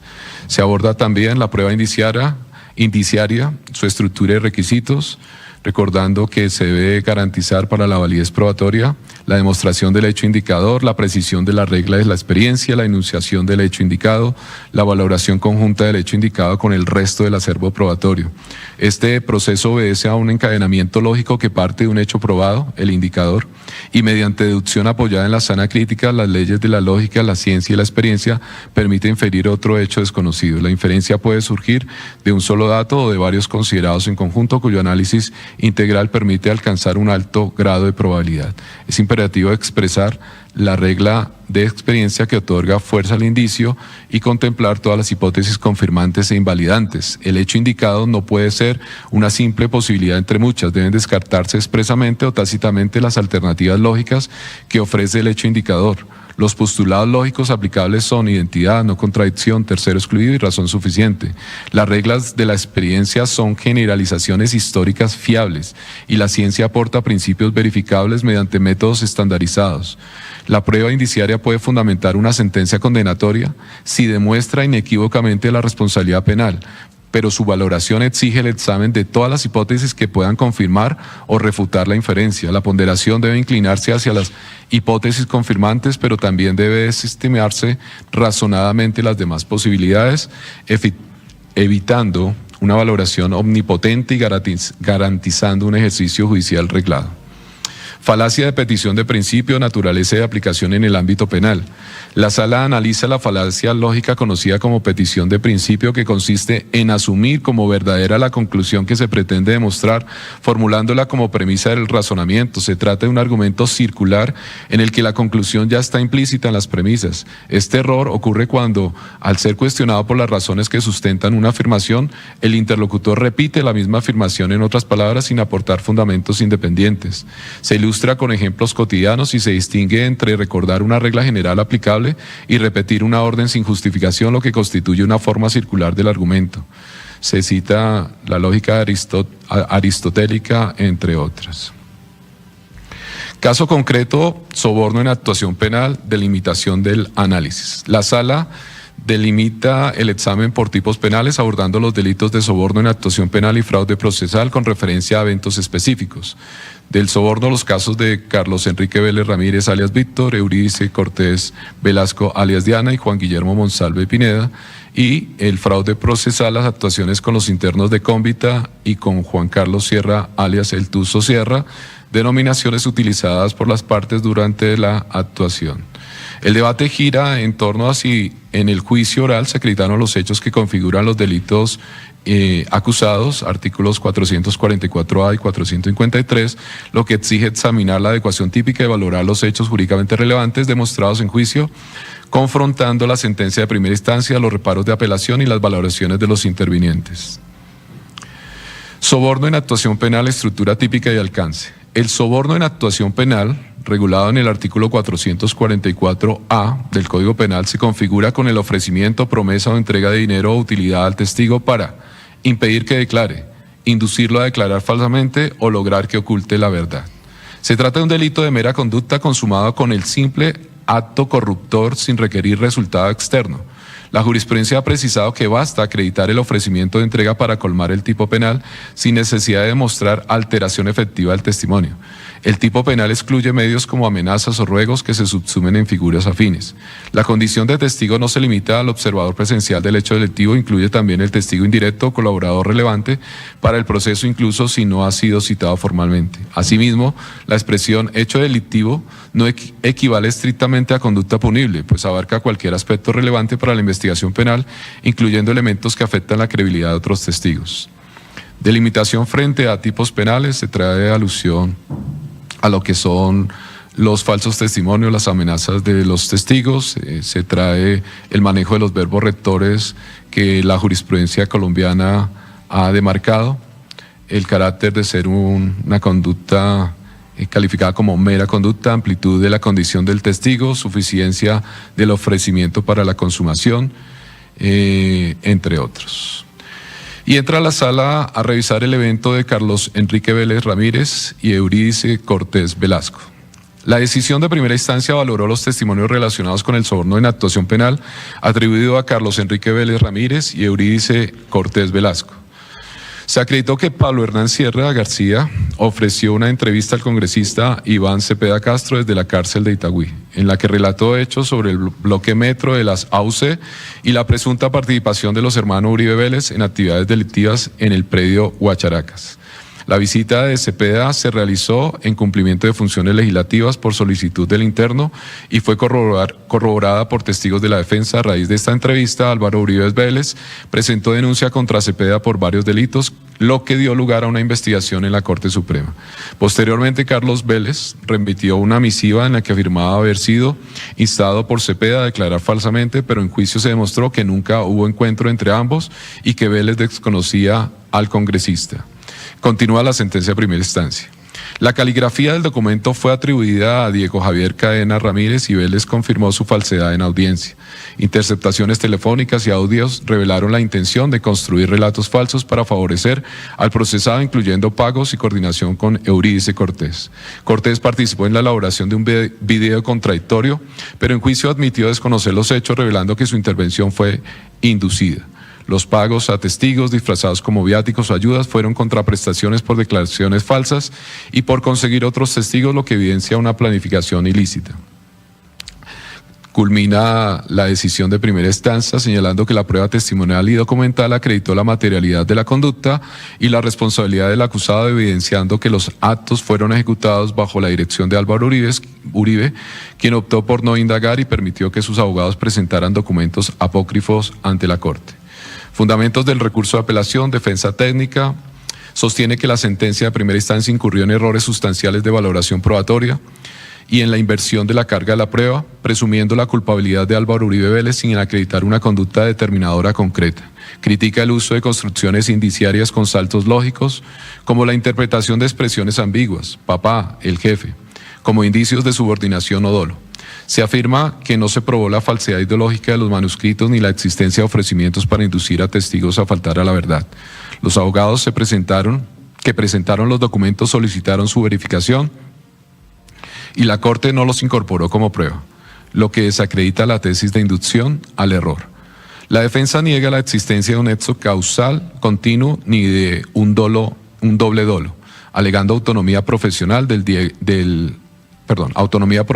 Diego Javier Cadena Ramírez y desconocimiento de los giros económicos. Finalmente, se denuncia el uso de la falacia del hombre de paja al atribuirle una defensa basada en ignorancia deliberada cuando lo alegado fue falta de información suministrada por Cadena, lo que impone la revocatoria de la condena. La defensa material argumenta que los giros realizados por Diego Javier Cadena fueron autónomos, sin instrucción ni conocimiento de Álvaro Uribe Vélez. La primera noticia sobre los pagos la recibió en junio del 2019, más de un año después de la última reunión entre Cadena y Vélez. Se denuncia manipulación de respuestas en contrainterrogatorio y ausencia de pruebas sobre pagos en efectivo. Respecto a Eurídice Cortés Velasco, no se acreditó que el acusado la hubiera enviado a grabar el video ni que conociera los pagos realizados. Los pagos a Carlos Vélez fueron con fines humanitarios sin que se le pidiera mentir, según testimonio de la analista Carolina Vargas Villamil. Se señala contradicción en el testimonio de María Elena Vélez y motivaciones de venganza por parte de Carlos Vélez. La defensa concluye que no hay evidencia de participación en sobornos y que las acusaciones se basan en inferencias, errores cronológicos y tergiversaciones. El delegado del Ministerio Público advierte que la tesis de la Fiscalía se basó en una supuesta instigación del acusado a Diego Javier Cadena Ramírez sin prueba de instrucción directa. Se critica la contradicción en la valoración del testimonio de Carlos Vélez, calificado como mendaz, pero utilizado como base probatoria. La sentencia extendió de forma especulativa la relación entre operadores logísticos y el acusado sin análisis objetivo. Respecto a Eurídice Cortés, se señala que su motivación era económica y que la interpretación del video como producto de engaño fue acomodada. El testimonio de alias Jopra desvirtuó la credibilidad de Carlos Vélez, pero fue ignorado por la sentencia. La jueza dedujo una cadena de mando basada en expresiones ambiguas sin demostrar autorización dolosa. Se desestimó la explicación del acusado sobre desconocimiento de los pagos, calificándola como ceguera voluntaria sin soporte probatorio. En síntesis, se denuncia una valoración parcial y descontextualizada que ignoró contradicciones y pruebas exculpatorias, imponiendo una condena sin certeza jurídica. En la réplica de los no recurrentes, la Fiscalía sostiene que presentó pruebas suficientes para acreditar el soborno en actuación penal, mediante la intervención de Diego Javier Cadena Ramírez, quien actuó a nombre de Álvaro Uribe Vélez. Se aportaron manuscritos, registros de visitas, giros, interceptaciones y testimonios que evidencian una coordinación sistemática para inducir falsos testimonios. La juez, dice, valoró integralmente los medios de prueba, concluyendo que los pagos disfrazados como viáticos eran beneficios indebidos para inducir conductas. La relación entre Vélez y Cadena no fue gestión jurídica legítima, sino una estrategia para manipular el proceso mediante ofrecimientos económicos. La coordinación entre Cadena, familiares y operadores jurídicos demuestra una intención dolosa de alterar el curso del proceso. Por ello, la Fiscalía solicita confirmar la condena por soborno en actuación penal con dolo directo. Apoderados de las víctimas frente al recurso de defensa técnica. Los apoderados de las víctimas afirman que Diego Javier Cadena Ramírez, actuando en nombre de Álvaro Uribe Vélez, ofreció beneficios jurídicos económicos a Carlos Enrique Vélez Ramírez para que declarara falsamente contra Iván Cepeda Castro y Pablo Hernán Sierra García. Vélez reconoció que coordinaba con otros testigos para reforzar las acusaciones y que recibió asesoría jurídica y dinero por parte de Cadena y otros operadores. La promesa de 200 millones no se cumplió, lo que motivó su retractación. Se documentaron entregas de dinero por intermedio de familiares y terceros, incluyendo giros y sobregiros en efectivo. Aunque la defensa alegó desconocimiento, se probó que desde el 2017 Cadena actuaba con libertad para buscar testigos y redactar cartas falsas. Álvaro Uribe Vélez mostró interés directo en el seguimiento de Vélez y en la erradicación de documentos espurios. En conversación del 28 de junio del 2018, dio luz verde a Cadena para proceder con la estrategia. Termina la intervención diciendo que la conducta del acusado se mantuvo sin reproche frente a los métodos empleados, evidenciando conocimiento y participación.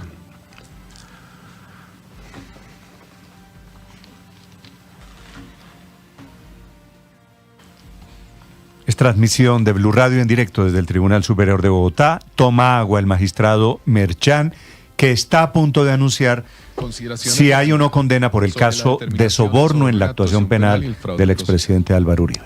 Se precisa que el vínculo para atribuir la determinación al procesado debe demostrarse sin duda razonable. Se fijan hechos como que en febrero del 2017 Diego Cadena contactó a Álvaro Uribe Vélez con mediación de Mario Uribe y fue contratado como abogado investigador.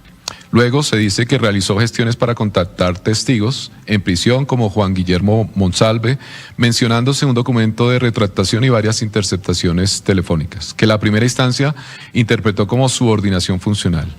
El análisis busca establecer si el procesado indujo conductas antijurídicas, soborno en actuación penal y fraude procesal, conforme al artículo 30 del Código Penal, lo que exige demostrar que el determinado reforzó o generó la resolución del autor material. Las fuentes incluyen testimonios, documentos y comunicaciones considerados como hechos indicadores. Debe verificarse si hubo ofrecimiento o entrega de dádivas para influir en testigos, soborno, y si se indujo en error a la autoridad judicial, fraude procesal. La sentencia apelada concluye que los hechos apuntan a una estrategia para obtener testimonios falsos, infiriendo dolo por promesas de beneficios y entrega de dádivas sin prueba directa. Se afirma la autoridad material de Cadena y se reputa a Uribe como determinador por contratar y orientar acciones, infiriéndose coordinación, aunque no se explica reparto funcional para la coautoría. Se reconoce que Cadena visitó testigos en prisión y se menciona ofrecimientos de beneficios. Finalmente, la Fiscalía debía demostrar más que actos de investigación, pues estos son inherentes al ejercicio probatorio y no constituye ilícito por sí mismos. La complejidad del caso radica en que no se trataba de procesos ordinarios, sino de investigaciones con testigos vinculados a jurisdicciones especiales como Justicia y Paz, que otorgaba beneficios procesales significativos, penas alternativas de hasta 8 años, condicionados a requisitos como colaboración en la búsqueda de la verdad. Además, el decreto 2199 del 2017 permitió que algunos desmovilizados acogidos a Justicia y Paz pudieran acceder a beneficios de la Jurisdicción Especial para la Paz, siempre que suscribieran un acta formal de compromiso y cumplieran los requisitos de verdad, reparación y no repetición. Sobre la legalidad de beneficios jurídicos y su impacto en la búsqueda de la verdad. El tribunal reconoce que la obtención de verdad a cambio de beneficios jurídicos es legítima en el marco de la justicia transicional mencionada, tanto en la Ley 975, que creó la Jurisdicción de Justicia y Paz y que ofrecía penas alternativas a desmovilizados que colaboraban con la verdad. Posteriormente, el decreto 2199 del 2017 permitió que algunos de ellos accedieran a la JEP si cumplían con los requisitos de verdad, reparación y no repetición. Este modelo también permea el sistema penal ordinario, permitiendo incentivos para quienes colaboran con la justicia. La motivación judicial debe considerar que el sistema penal colombiano incorpora mecanismos que premian la contribución efectiva al esclarecimiento de la verdad como expresión de interés superior. Sobre la valoración del testimonio en contextos de beneficios jurídicos y justicia transicional.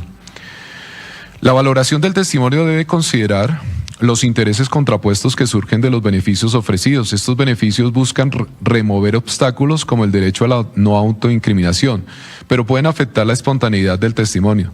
La justicia debe garantizar igualdad entre las partes y verificar si los incentivos comprometen la veracidad del testimonio. La verdad procesal no es automática. El falso testimonio puede llevar a la pérdida de beneficios y sanción penal. Esto añade complejidad al proceso penal, exigiendo verificación objetiva de la veracidad del testimonio. Sobre el estándar probatorio, la valoración de las dádivas y la verificación de la verdad procesal. Para evitar errores judiciales, se exige un estándar alto de prueba conforme al principio indubio pro reo. La dádiva debe ser ofrecida con el propósito específico de inducir falsedad o engaño judicial para configurar soborno o fraude procesal.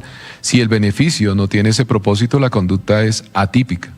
La sentencia apelada debió justificar por qué ciertas dádivas eran ilícitas y otras no, según su finalidad. No basta con que el testigo afirme que su versión es verdadera, debe contrastarse objetivamente. La retractación debe ser valorada en juicio, no según conveniencia procesal. La sentencia debe basarse en pruebas indiciarias, testimoniales y documentales, aplicando la sana crítica y lógica de inferencia. El Estado debía demostrar que el procesado actuó consciente y voluntariamente para inducir falsedad mediante beneficios. En el evento de Carlos Enrique Vélez Ramírez, alias Víctor, la sala analiza este primer evento como soborno en actuación penal, atribuido como determinador a Álvaro Uribe, centrado en la figura de Carlos Enrique Vélez Ramírez, e incluyendo a otros exparamilitares como Eurídice Cortés, Darley Guzmán Pérez, John Jaime Cárdenas Suárez, Fauner José Faraona Rodríguez, con sus alias respectivos. La acusación sostiene que el procesado habría promovido una estrategia para obtener medios probatorios falsos o parcialmente ciertos, con el fin de desacreditar las versiones rendidas por Pablo Hernán Sierra García y Juan Guillermo Monsalve Pineda. En particular, se le atribuye haber instruido a Diego Javier Cadena Ramírez para negociar con Vélez, ofreciéndole hasta 200 millones de pesos a cambio de, primero, inventar una reunión con Iván Cepeda en la cárcel La Picota. Segundo, desmentir las afirmaciones de Pablo Hernán Sierra García. Se indica que el 18 de julio del 2017, Diego Javier Cadena consiguió que Carlos Enrique Vélez, alias Víctor, firmara un manuscrito elaborado en papelería con su logo, dirigido al fiscal general, donde denunciaba un supuesto complot de su expatrón Sierra García contra los hermanos Álvaro y Santiago Uribe Vélez, y relataba un encuentro con Iván Cepeda en el que éste le habría prometido protección y prebendas para declarar contra ellos. La valoración probatoria se centra en las acciones de quienes la Fiscalía ubica como autores materiales del soborno en actuación penal, partiendo del supuesto de veracidad de lo revelado por Pablo Hernán Sierra en 2011 a Iván Cepeda.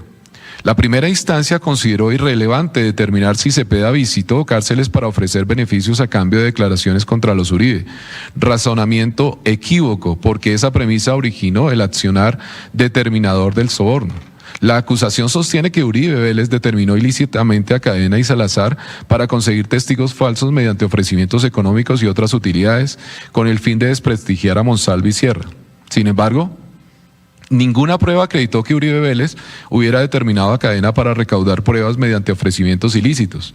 Aunque el evento Vélez se calificó como soborno en actuación penal, la Fiscalía no precisó el hecho punible sobre el que debía cambiar su versión, ni acreditó que las declaraciones obtenidas por Cadena fueran falsas. Sobre las cartas firmadas por Carlos Enrique Vélez Ramírez. La sala ya había mencionado la primera carta, que era la fechada del 18 de julio. Fue elaborada por el abogado Diego Javier Cadena en papel con membrete de su oficina y dirigida al fiscal general Néstor Humberto Martínez. En ella, Vélez afirma tener información útil sobre el proceso contra Santiago Uribe Vélez. Relata una visita del senador Iván Cepeda en la cárcel La Picota y señala que éste le pidió declarar sobre hechos del caso Guacharaca, los 12 apóstoles y el Aro, solicitándole afirmar reuniones con Santiago y Álvaro Uribe, lo que califica como falso. En esta primera carta no se menciona a Pablo Hernán Sierra, solo la visita de Cepeda y las solicitudes que considera falsas. Vélez sostuvo en juicio que el documento fue redactado por Cadena, a quien conoció ese día y que lo firmó sin leerlo. La segunda carta, manuscrita por Vélez el 19 de febrero del 2018, desde la cárcel Villa de las Palmas, está dirigida a la Corte Suprema. En ella pide que su declaración sea tenida en cuenta frente al señalamiento de Pablo Hernán Sierra e Iván Cepeda. Describe encuentros en La Picota, donde Sierra le propuso acomodar testimonios. Menciona presiones para incriminar a los hermanos Uribe, identifica testigos como Fauner José Barahona, alias Fosforito y alias Jopra, y ofrece ampliar detalles. Incluye referencia a visitas del CTI, boletas de reunión y reiteración de disposición para colaborar con el esclarecimiento de los hechos. La declaración en el juicio de Carlos Enrique Vélez. de 57 años, privado de libertad desde el 2005, relató su paso por los bloques Metro, Calima y Caldas, donde conoció a Pablo Hernán Sierra en el 2001. Indicó que conoció a Diego Javier Cadena el 1 de julio del 2018, quien le ofreció 200 millones de pesos para desmentir a Alberto y enlodar el nombre del doctor Iván Cepeda, lo que aceptó por necesidad económica y amenazas previas. Señaló que Cadena le pidió colaboración para desacreditar a Sierra y mencionó otros posibles testigos como Fosforito, Fauner Barahona y Copra.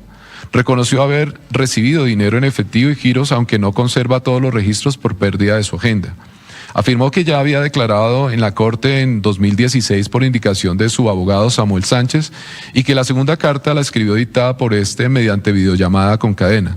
Reconoció algunos chats y explicó que hablaba cosas para que los interceptores escucharan, pues creía que los tenían chuzados, lo que lo llevó a exigir dinero y armar la suya, incluso pidiendo 60 millones a Juan José. Estas afirmaciones afectan la espontaneidad y credibilidad del testigo, quien mostró exigencias económicas constantes, lo que puede interpretarse como coacción dineraria para sostener falsedad o verdad. Alias Copra lo describe como enredador, al mejor postor y centrado en el dinero, cambiando versiones según su conveniencia. Añade que rechazó colaborar con Cadena por desconfianza hacia Vélez, retirándose de la reunión. Guzmán Pérez advirtió que Vélez era enredador y centrado en dinero, rechazando colaborar para evitar problemas, con Cadena para evitar problemas. El análisis probatorio debilita la tesis acusatoria, pues el capítulo Vélez está permeado por mendacidad reconocida por la primera instancia, aunque contradictoriamente avalada en algunos apartes. La defensa impugnó su credibilidad, cuestionando su pertenencia al bloque Metro, desmentida por Sierra y por diligencias previas donde Vélez no mencionó dicho bloque.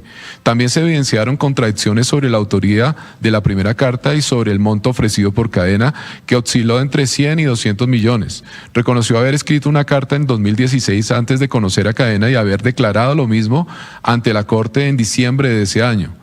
Admitió la reunión en La Picota el 14 de octubre del 2015 con Iván Cepeda y Pablo Hernán Sierra, donde se le pidió embalar a los Uribe, negándose rotundamente, lo que generó el altercado. Ratificó que relató estos hechos bajo juramento ante la Corte, incluyendo ofrecimientos y presiones. Estos episodios previos son objeto de prueba y no intentos de incriminar a Cepeda, como lo sostuvo la primera instancia. La defensa buscó contextualizar la entrevista de Sierra con Cepeda en 2012, señalando su falsedad y las versiones contradictorias de Vélez. Finalmente, la existencia de la reunión en La Picota no guarda relación con la supuesta determinación atribuida a Uribe en 2017, pues los encuentros datan del 2015. Fauner, José Barahona Rodríguez, alias Racumín, declaró haber presenciado una reunión en el área de abogados de la cárcel La Picota entre el senador Iván Cepeda, Pablo Hernán Sierra, alias Pipintá, y Carlos Enrique Vélez Ramírez, en la cual este último fue presionado para declarar en contra de los hermanos Uribe Vélez. Ratificó en juicio que observó cómo Pablo Hernán Sierra acosaba a Vélez, incluso levantándole la mano, lo que motivó su intervención para evitar agresiones. Añadió que, en el trayecto posterior al área de paso, el conflicto continuó y se dieron instrucciones a Vélez para que declarara en contra de los hermanos Uribe, mencionando reuniones previas con el senador Cepeda.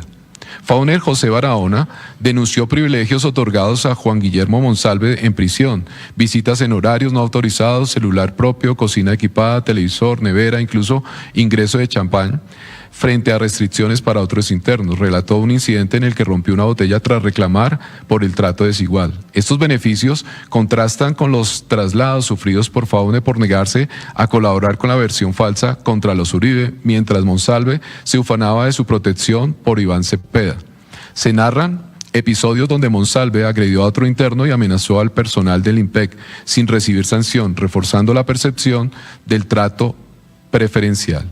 La sala considera espontánea esta declaración, pero la primera instancia la desechó sin análisis profundo, pese a que Monsalve mantenía comunicación permanente con celular y gozaba de comodidades no justificadas. El fallo descalificó el testimonio por supuesta imposibilidad auditiva en un ambiente ruidoso, sin sustento ni preguntas sobre condiciones del lugar, tergiversando lo declarado.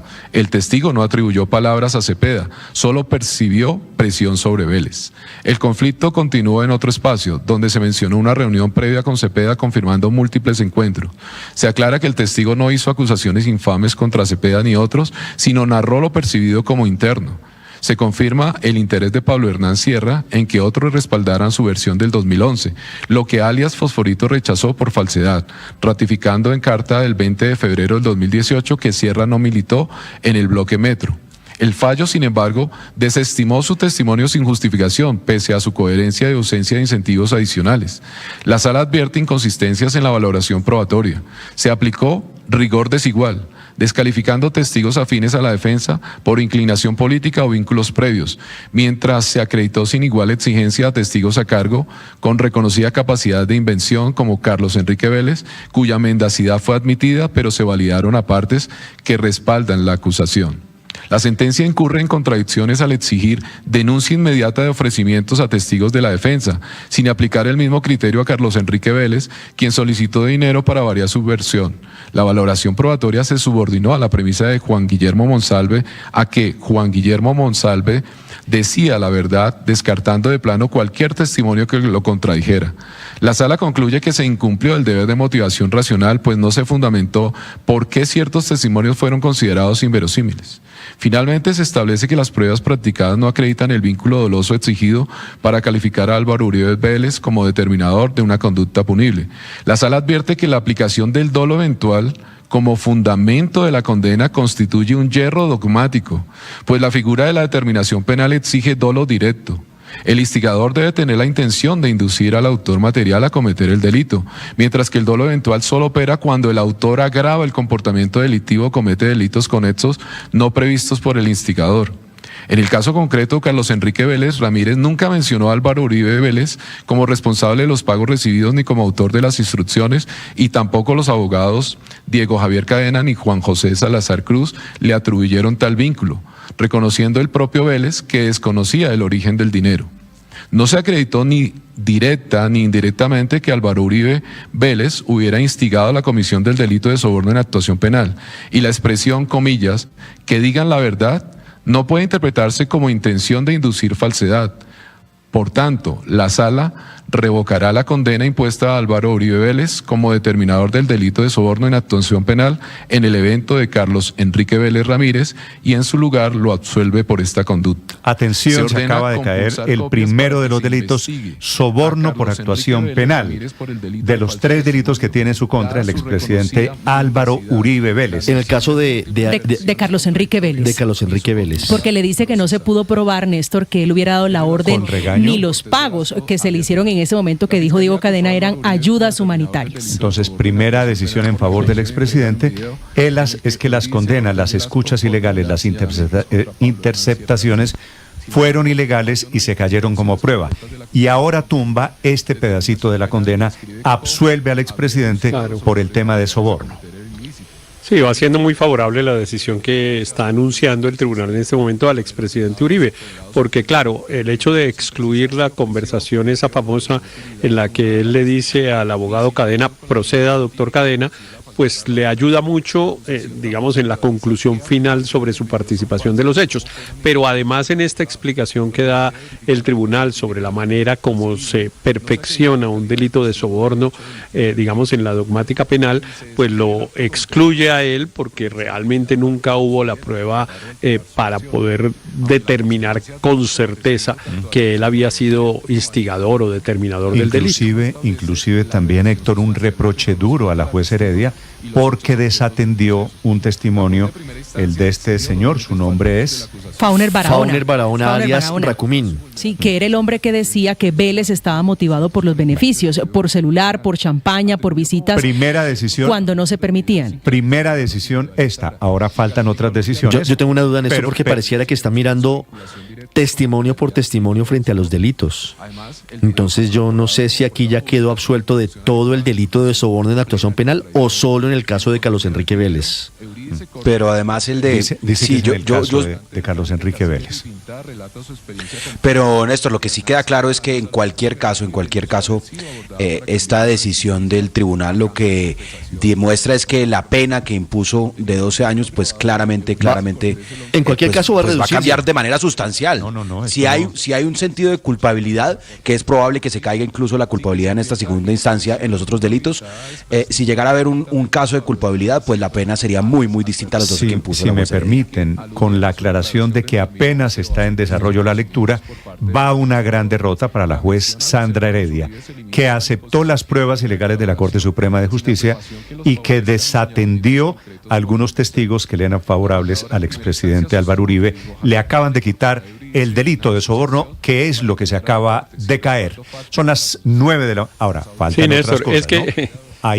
¿no? Faltan otras cosas, pero aplicando la teoría del tonito de la que hablamos temprano, pues la verdad es que la sentencia que está leyendo el magistrado es una sentencia muy crítica de la decisión de primera instancia y probablemente pues ese tonito se mantenga, digamos, a lo largo. Yo no me atrevo a decir, Héctor, si va a ser un absuelto plenamente, pero sí, pareciera, probablemente, pero de momento, sí, no sé, pero sí, el tonito partido, de todas maneras favorece al presidente Uribe. O sea, el presidente Uribe va a quedar mejor hoy que antes de esta decisión. Sin duda.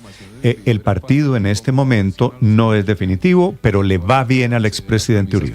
La afirmación de que Uribe se ingresó a las AUC en el año 2000 al bloque Calima contradice su testimonio según el cual ingresó en 1999 al Frente Cacique Pipintá vinculado al bloque Metro. La valoración probatoria se centró en su declaración del 2005 sin examinar el hecho objeto de acusación. La supuesta determinación por parte de Álvaro Uribe Vélez para inducir la grabación del video. La acusación se dirigió al actuar de Diego Javier Cadena y Juan José Salazar sin describir conducta alguna del acusado que lo vincule como determinador.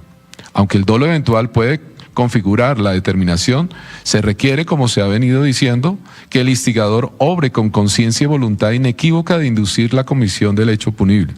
La sala reitera que el dolo eventual del determinador solo se configura cuando el autor material agrava o modifica el plan instigado y el inductor previó y aceptó esa posibilidad como consecuencia de su influencia inicial. La conducta inducida debe ser concreta y delictiva. El exceso solo es imputable si se mantiene dentro del marco de previsibilidad aceptado por el instigador. En este caso, la reunión entre Mario Uribe, Diego Cadena y Álvaro Uribe Vélez no acredita instrucción alguna para la comisión de delitos, pues no hay prueba de subordinación funcional ni de que el contrato de mandato implicara obediencia penalmente relevante. Las interceptaciones muestran que Cadena informaba sobre gestiones ya realizadas, sin indicios de presión o inducción delictiva por parte del acusado. Mario Uribe únicamente facilitó el contacto y no conoce el contenido de la conversación. Cadena no declaró y el acusado solo reconoció haber recibido información sobre procesos judiciales. La trayectoria pública del acusado y el perfil profesional de Cadena no constituyen indicios válidos de determinación penal y la motivación profesional de Cadena responde a intereses personales, no a instrucciones del acusado.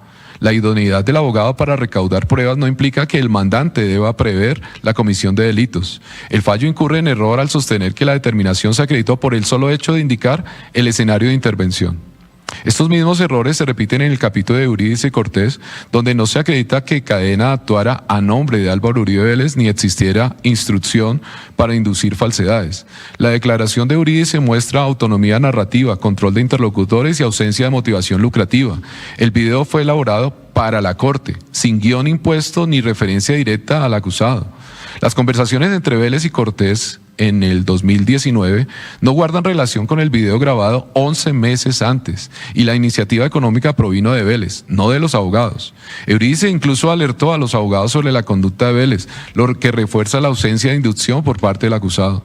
La acusación atribuye a Euridice Cortés la recepción de 700.000 pesos bajo el concepto de viáticos, interpretados como pago por el video grabado el 11 de abril del 2018, apoyándose en una interceptación del 24 de abril. Sin embargo, la literalidad de la conversación no vincula los viáticos con contraprestación por grabación identifica al supuesto instigador, por lo que el nexo de determinación permanece indemostrado. En síntesis, las conversaciones no revelan que los abogados, determinados comillas, hablaran con el determinador comillas sobre gestiones ilícitas. La falladora sustenta la imputación en notas de voz y en afirmaciones de Vélez que admitió no costarle. Así, la participación de Álvaro Uribe como determinador se construye sobre de interceptaciones donde terceros aluden a dinero y búsqueda de testigos sin prueba de ofrecimientos para mentir o callar la verdad. Ante la ausencia de pruebas, la jueza varía la modalidad de participación reprochando una supuesta omisión impropia, ceguera voluntaria, sin sustento probatorio. La única conversación entre Uribe y Cadena se refiere a la carta de Vélez ya pública, explicando su elaboración sin datos que permitan inferir determinación delictiva. Lo conocido por Uribe carecía de elementos para suponer ilicitud. Por el contrario, Cadena insistía en la injusticia de ser vinculado a un cartel de testigos y en la necesidad de mostrar ante la Corte las propuestas atribuidas a Pablo Hernán Sierra. En consecuencia, la Sala concluye que no se acreditan los elementos objetivos ni subjetivos del tipo penal de soborno en actuación penal, por lo que se revoca la condena respecto de Eurídice Cortés Velasco, alias Diana, en el evento así conocido y titulado. Evento de Juan Guillermo Monsalve Pineda. Segunda condena, que tumba también por soborno a la señora, el alias es... Eurídice Cortés alias Diana, él es un hombre. Néstor, pero fíjese lo interesante acá. El tribunal está cogiendo testimonio por testimonio, Néstor. No está cogiendo el delito completo, sino que está diseccionando el delito con base en los testimonios que sustentan el delito. Ha tumbado el soborno en actuación penal contra el expresidente Álvaro Uribe y por lo tanto lo ha absuelto frente a dos testimonios, que son el de Carlos Enrique Vélez y el de Eurídice Cortés alias Diana. El alias es de una mujer, pero es un hombre. Y aquí viene la almendra de todo porque es el testimonio de Juan Guillermo Monsalve, el que empieza a leer a esta hora la definición del tribunal. Que es el crucial, ¿no? Sí, esa es la clave. ¿Algo pasó ahí? Claro, el de Monsalve es el... ¿Se cayó la señal? Crucial, no puede ser. Sí, esto es una falla, es una falla de origen, pero evidentemente es el pedacito de los sobornos que supuestamente habría cometido Diego Cadena por orden del expresidente Uribe. Se han caído dos. Se han caído dos de los tres. Si se cae este tercero, pues sería, por supuesto, el triunfo más grande para el expresidente. Completamente el delito. No, pero es que ese es el testimonio más sólido, digamos, o más fuerte. No sé si sólido, pero el más fuerte es el de Juan Guillermo Monsalve. Pero sí, sobre el hecho de la participación de Monsalve se había, digamos, concentrado mucho la atención del debate que se ha dado públicamente sobre este tema, que si Monsalve hizo, que si no hizo, y pues bueno, vamos a ver qué dice el tribunal, que está haciendo, a mi modo de ver, una evaluación bastante juiciosa, ¿no, Néstor? Seguramente hay unas discusiones jurídicas que puede uno no estar de acuerdo, lo que fuera, pero yo creo que nadie debería sinceramente discutir la seriedad del trabajo que está haciendo el tribunal. No, pues han documentado paso por paso, por eso se han demorado tal vez un poquito más. Estamos en conexión con el Tribunal Superior de Bogotá. Regresamos en un minuto. Estás escuchando Blue Radio.